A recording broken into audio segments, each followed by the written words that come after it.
Amidst the rhythmic crashing of waves against the rugged Yorkshire cliffs, the lighthouse stood tall, a solitary sentinel guarding the treacherous coastline. Its beacon, a steadfast eye piercing through the darkness. The lighthouse watchman, a man of advanced age, he was charged with raising the alarm in the event of a clandestine vessel approach. However, on this day, the old man shirked his responsibilities and slumbers peacefully. His breath reeked of cheap whiskey, and his eyes bore the weariness of 1,000 sleepless nights. His hand nursing a half-empty glass of whiskey. Momentarily, he opens his eyes in a weary haze, and mutters something in a raspy voice. Outside, the lighthouse beam sweeps across the dark expanse, illuminating a dark, foreboding vessel on the approach. However, in his weary state, he does not recognize the danger and descends back into his slumber, his snoring slowly harmonizing with the crashing waves as he dreams of dancing girls and merry times. As the vessel docks, 5 figures disembark in cloak and shadow, their faces concealed behind masks. The first figure gestures them to advance towards the fortress beyond the lighthouse. They take off in a light trot, sticking to the shadows to avoid detection. The distance to the fortress is no more than 5 miles. These are combat-hardened, grizzled veterans carefully selected for the task at hand. The moon hung low on the horizon, casting elongated shadows across the rugged terrain. They carried no heavy weapons, as the task required swift movement and stealth. They marched in disciplined ranks, their boots lightly touching the earth in unison. As they neared the fortress, their task became clear. This was the York Fortress. Taking this keep would ensure control of the northern region. The fortress had a deep moat encircling its perimeter, its waters murky and treacherous. Riflemen manned the ramparts, their bows taut. Behind the walls, the enemy awaited, a mix of conscripts, mercenaries, and desperate defenders. The fortress's gate, reinforced with iron bands, stood as the final barrier. Honsai was an expert manhunter and tracker, exiled from his people, the Nye tribe in Namibia. He was not just a tracker, but also a custodian of ancient wisdom. His knowledge bridged the gap between man and the primal instincts that once guided our ancestors. He had discussed in detail with the group on the best approach to infiltrate the fortress, highlighting the weaknesses in the fortress walls and the least likely reinforced sections. In the end, they settled it with a game of rock, paper, and scissors. Honsai was to infiltrate the fortress first and clear a way for the rest of the group. With that, he scampered off into the darkness, disappearing like a wraith in the wind. Clinging to the shadows, Honsai expertly navigated the terrain before the fortress. A surprise attack was crucial to the mission success, hence, a wall climb was the only option. He stopped on the edge of the moat, studying the sentries patrolling the high walls, observing their patterns. Seeing his opportunity, he crossed the moat with silent grace and paused at the fortress wall. He took a deep breath and in single bounds begun the climb. His fingers found purchase in the smallest of crevices, muscles tensed with each controlled movement. Once atop the high wall, he paused as a guard walked. Silently, he pulled the man off the ledge, sending him falling to his demise. Honsai's sharp eyes focused on the inner courtyard, mapping out a path to the central keep. The group waiting beyond the fortress wall saw a man fall from the battlements that was Honsai's signal. The northern wall of the fortress was the clear infiltration point. The wall, weathered by centuries of siege and strife, stood defiant against the elements. It had tiny rocks dislodged and ample holds which would allow them to summit. The group leopard crawled their way towards the northern wall, with strict movement to avoid detection. They slowly walked through the boggy moat towards the wall, testing each step to avoid any hidden hazards. Once at the bottom of the wall, they began their ascent. They studied the surface, their eyes tracing the cracks, the jutting stones, and the occasional iron spikes hammered into the mortar. With laser focus, they began the climb, gloved hands gripping the rough stone. Boots found footholds, narrow ledges worn smooth by time. Shoulder to shoulder they climbed, precise and calculated. The first few steps were crucial, the initial push against gravity. The wall seemed to lean outward, mocking their audacity. As they climbed, tiny rocks dislodged beneath their boots, cascading downward like a miniature avalanche. Each step required precision. Some handholds crumbled, leaving them grasping at air. A curse could be heard in hushed tones as a chunk of mortar broke free. With determination and strength, they reached the summit and stood atop the battlements. The cold night wind whipped their faces. They now begun the second stage of the mission. Sohn's objective was to clear the riflemen on the battlements. Swiftly racing across the battlements, Sohn was a blur in the darkness, an angel of death. In the distance, an alarm could be heard, indicating that the fortress was now on full alert. The first bullet came, a whisper in the wind, a deadly promise.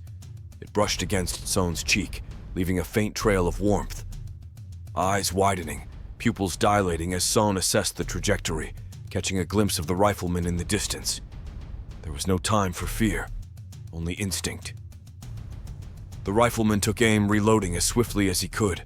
To Sohn, his movement were as swift as a sloth. Before he could even pull the trigger, Sohn was upon him. With a kick to the midriff, he fell in a heap. The other men stood aghast at Sohn's speed and skill, then fumbled for their side weapons. 2 more fell before a shot was fired. Sohn stood momentarily counting the number of defenders on the battlements.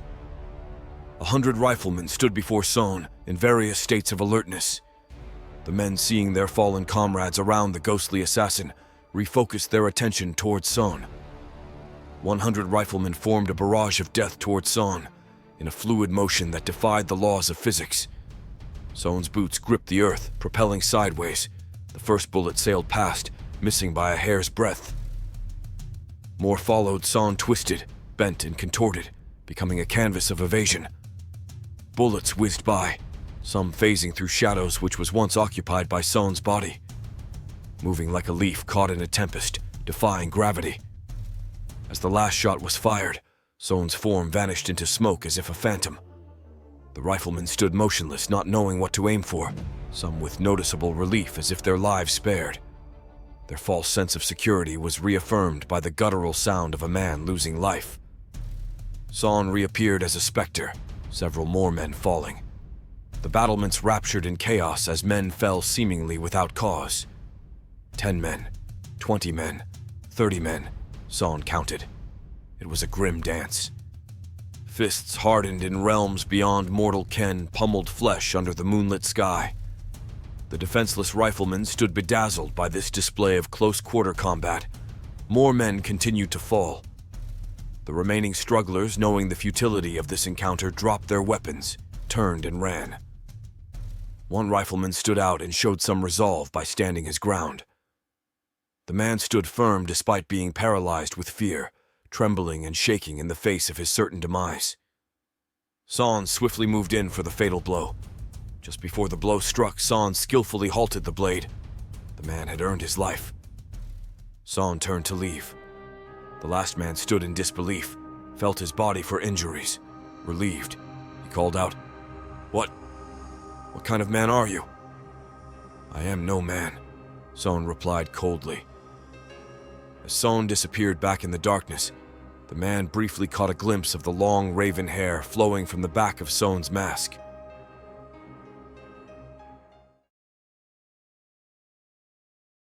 With the alarm raised, all the conscripts, mercenaries, and defenders rushed to the courtyard to confront the intruders. Samson leapt from the battlements, landing firm on his feet in the courtyard, and halted the advancing group. Unsure of the man that stood before them, they sized up the man. Samson stood a solitary, foreboding figure, muscles rippling, heart aflame. The men, reassured by their numbers, encircled Samson and unsheathed their weapons. Samson took one step forward, and the men shuddered, uncertainty creeping in. Samson looked into the men's faces, a tense standoff developing. The tension was palpable, though the men numbered 1,000. They still hesitated to attack. One man eventually plucked up enough courage to charge forward and attack. This emboldened another, and another until it was a melee. Samson stood firm, waiting for the last moment. He closed his eyes with a clear mind, thought back to his training in the monastery. He planned to fight with the guidance of the heavens. Time slowed around him, and white smoke emanated from his body as if touched by the Holy Ghost. The first attacker landed a savage sword blow across Samson's chest. This was followed by countless other sword attacks, all pummeling different body parts. To the men's astonishment, the blades shattered, fractured under Samson's immense presence. Time seemed to slow as the metal groaned around him. 1,000 fissures spiderwebbed across Samson's body, a symphony of metallic chimes. In disbelief, the men stood frozen in space and time. Samson stood stoic, finally ready for battle, his eyes alight with the will of fire. He surveyed the aftermath. Shards of metal lay on the ground like fallen constellations. Samson put his hand on the first man, the man trembling with fear. He picked the man up, like a father picks up his small child. He looked at him. With the flick of his wrist, launched him into the stratosphere. Before his screams could be heard, Samson exploded, sidestepping and delivering a swift uppercut to another defender that sent him sprawling, clattering into the man behind him, creating a domino effect. Another adversary, in shock at the speed of the attack, received a knee to the gut for his troubles. Men gasped and wheezed left and right at the loss of life and limb. The 1,000 men astonished at Samson's prowess hesitated to attack, to their own peril. Kick, punch, elbow, grapple, every part of his body was a weapon. The courtyard echoed with grunts, curses, and the dull thud of flesh meeting flesh. Samson settled into a poetic rhythm of violence and mayhem as men continued to be felled. Under his breath, Samson hummed out the chaos. Heaps upon heaps, with the fists on my hands, heaps upon heaps, I have beat down 1,000 men. With the final poetic word, the courtyard fell silent, bodies of men strewn as far as the eye could see. The silence was broken when the remaining group emerged from the shadows, and they continued the march to the center of the fortress. The group eventually reached the castle at the center of the fortress, having felled all the defenses. As they stood before the entrance, a terrified voice, almost in a whisper, came from the entrance. Who are you? Wolves. Surrender now, the reply said. Joseph had been summoned to the Watchmaster's chamber for his first mission. In hushed tones, the Watchmaster said that York Fortress in the north had fallen. He handed Joseph a parchment and said they call themselves the Wolves of Svein.